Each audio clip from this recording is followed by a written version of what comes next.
Hi friends అందరికీ నిన్న జరిగినటువంటి ఏషియా కప్లో భారత్ గెలిచింది. కానీ ట్రోఫీని మాత్రం తీసుకోలేదు. దానికి కారణం ఏంటో తెలుసా?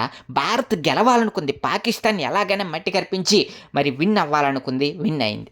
కానీ ఆ ట్రోఫీని తీసుకోవడానికి ముందుకు రాలేదు. పాకిస్తాన్ చీఫ్ చేతుల మీదుగా ట్రోఫీ తీసుకోవడం ఏ ఒక్క క్రికెటర్కి, భారత్ ప్లేయర్కి ఇష్టం లేదు. దాంతో ట్రోఫీని అయితే తీసుకోలేదు.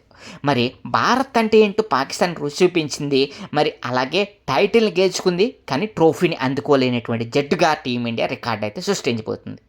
అలాగే పాకిస్తాను భారత్ గెలిచిన తర్వాత వాళ్ళ క్రికెటర్స్ అందరూ కూడా డ్రెస్సింగ్ రూమ్లోకి వెళ్ళి లాక్ వేసుకున్నారంట. నియర్గా గంట నుంచి గంటన్నర వరకు ఒక్క క్రికెటర్ కూడా బయటికి రాలేదు. దీంతో అక్కడ జరగవలసినటువంటి గ్యాదరింగ్ అంతా కూడా మ్యాచ్ అయిపోయిన తర్వాత జరిగే సెలబ్రేషన్ అంతా కూడా లేట్ అయిపోయినాయి.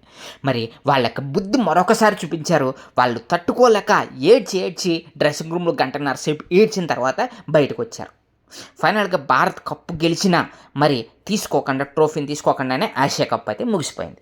మీకు మరిన్ని ఇలాంటి ఇంట్రెస్టింగ్ వీడియోస్ కావాలంటే వెంటనే మా ఛానల్ సబ్స్క్రైబ్ చేసుకుని ఈ వీడియోని అయితే లైక్ చేసేయండి.